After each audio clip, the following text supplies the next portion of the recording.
Recentemente, Phil Spencer, o Big Boss da Microsoft dentro do segmento de games, comentou que se até 2027 o Game Pass não bater certos números de usuários pagantes, muito provavelmente a Microsoft desista de atuar no segmento de games. Bora então nesse vídeo comentar um pouquinho sobre essa polêmica e também debater se existe de fato um risco ou não do serviço de aluguel de games um dia se encerrar. O que o Game Pass faz em si não é uma coisa muito nova, é meio que pega o conceito de aluguel de coisas, que a gente vê em vários mercados diferentes, como casas, filmes, carros e várias coisas e nichos diferentes.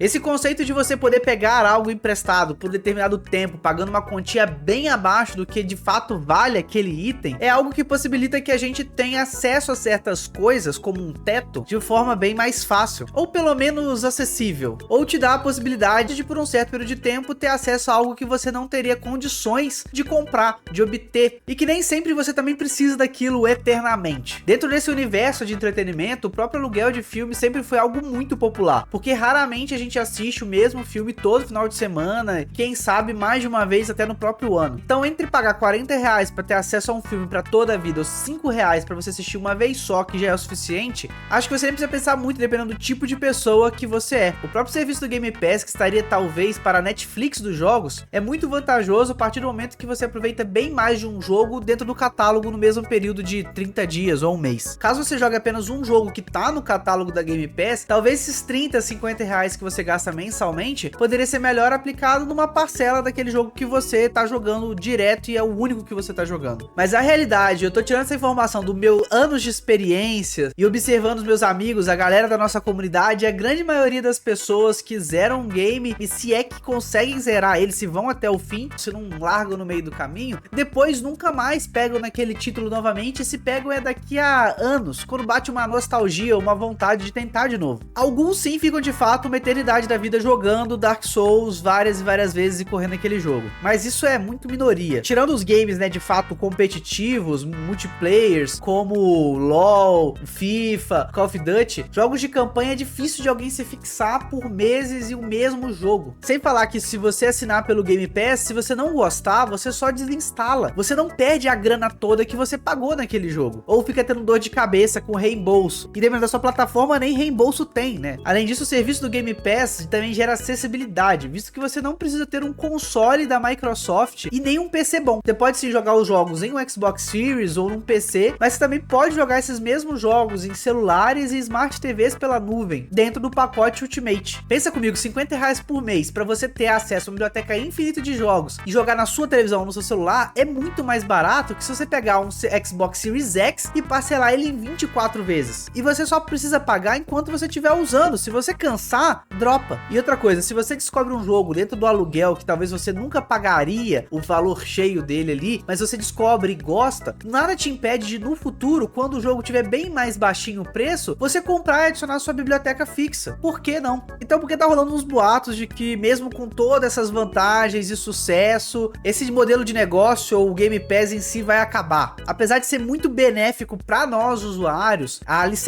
o licenciamento desses títulos acaba saindo muito caro para as empresas, no caso para a própria Microsoft. E eu tô falando de caso de dezenas de milhares de dólares. Ainda tem empresa por aí que tá tentando ganhar em cima da instalação de jogos no PC, direto da desenvolvedora, tirando a mais fora da Game Pass. Mas isso aí é outra treta. O lance é que esse custo que eles investem para poder adicionar novos jogos ao catálogo, fazer melhorias e afins, ele precisa ser justificado. E o Phil Spencer comentou em cima de um gráfico que foi disponibilizado toda naquela treta toda da Microsoft para obter Activision Blizzard, sabe? E ele disse que esse gráfico de projeção de usuários dentro da plataforma, usuários que estariam adquirindo o Game Pass, o quanto que eles esperam ter de assinantes no futuro, que essas métricas, esses objetivos ali, segundo o Phil Spencer, eles devem alcançar essa métrica antes, os resultados antes. O gráfico vai até 2030, mas ele espera que antes de 2030, até 2027, 26, 27, eles consigam bater o que foi projetado para 2030, para justificar todo esse investimento que a Microsoft tem feito bem pesado. Então o que ele disse é que até 2027 a gente quer que tenha batido batido essa métrica de 2030. Se a gente não bater, talvez a gente tenha que repensar no nosso modelo de negócio, se de fato vale a pena continuar investindo em games, ou o serviço que existe em volta, como o próprio Xbox console. Então assim, galera, significa que provavelmente é o fim desse serviço do Game Pass? Cara, não, muito provavelmente não. Inclusive a Microsoft tá investindo muita grana em cima disso nesse momento. E se você parar pra reparar, parece que tem um tempo já, desde o Xbox One, que a Microsoft não tá tão desesperada assim pra concorrer dentro da guerra de consoles com Sony, Nintendo, e também não tá tão se importando tanto com a questão dos jogos de fato, dos AAAzão que ela desenvolvia. Inclusive ela tá investindo em outras desenvolvedoras mais know-how, talvez, para que justamente ela consiga desenvolver, deixar essas desenvolvedoras desenvolverem os jogos, darem mais qualidade, mais suporte, mais apoio, trazer e adicionar isso ao catálogo dela da Game Pass. Ela tá descentralizando dentro da própria empresa, ela quer que todo um ecossistema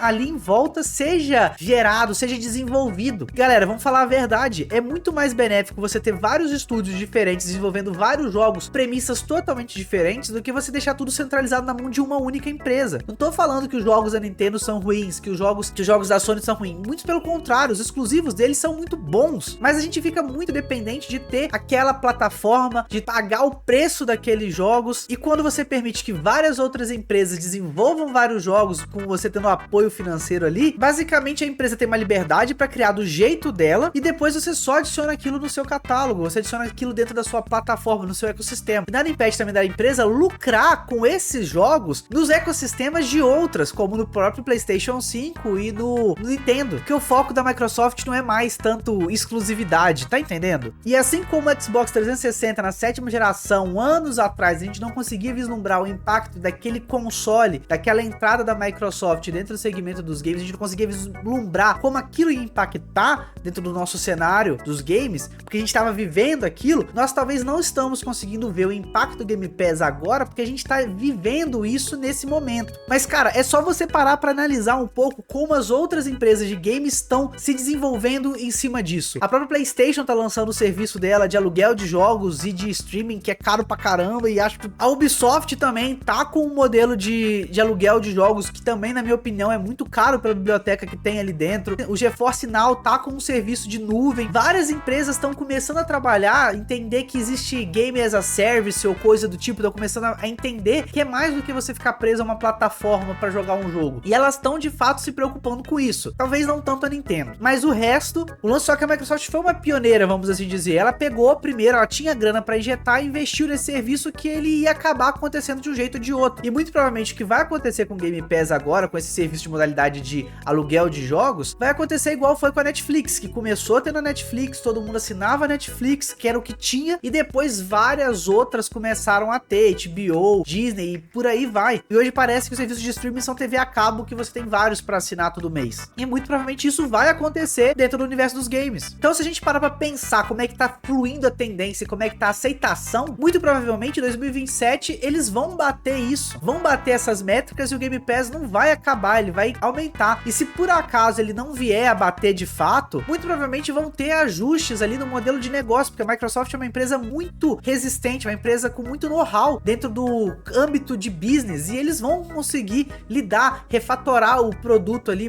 dar uma mexidinha naquele produto para que ele fique economicamente mais viável. E que sinceramente isso é muito benéfico para nós que somos gamers, porque lança muito jogo todo mês, nem todos os jogos são bons, e a gente tem que gastar muita grana para poder ter todos esses jogos, para poder às vezes testar o jogo e depois ficar frustrado que o trailer era bom demais para ser verdade. Então o serviço de aluguel facilita muito a nossa vida, tanto economicamente no sentido financeiro, quanto no sentido de diversão, porque a gente fica mais tranquilo que sabe que vai ter mais coisas pra gente poder experimentar todo mês. Que realmente me deixa com o pé atrás se talvez vai acabar ou não, é o modelo de consoles de mesa como a gente tá acostumado. Mas isso aí é outro vídeo. Então esse vídeo foi justamente para poder trocar essa ideia sobre o Game Pass, sobre o serviço de aluguel de games, mas eu dei a minha opinião e agora eu queria escutar a sua. Comenta aí embaixo se você concorda, discorda comigo, ou o que você imagina que de fato vai acontecer nesse mundo de aluguel de games. E já que você assistiu até aqui, não esquece de deixar aquele like para poder ajudar a gente e saber que eu tô caminhando bem em rumo a ser o criador de conteúdo de games, e também se inscrever aqui para você ficar por dentro de mais novidades, notícias e desenvolver mais sentimentos pelos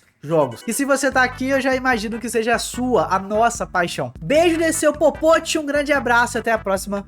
Fui.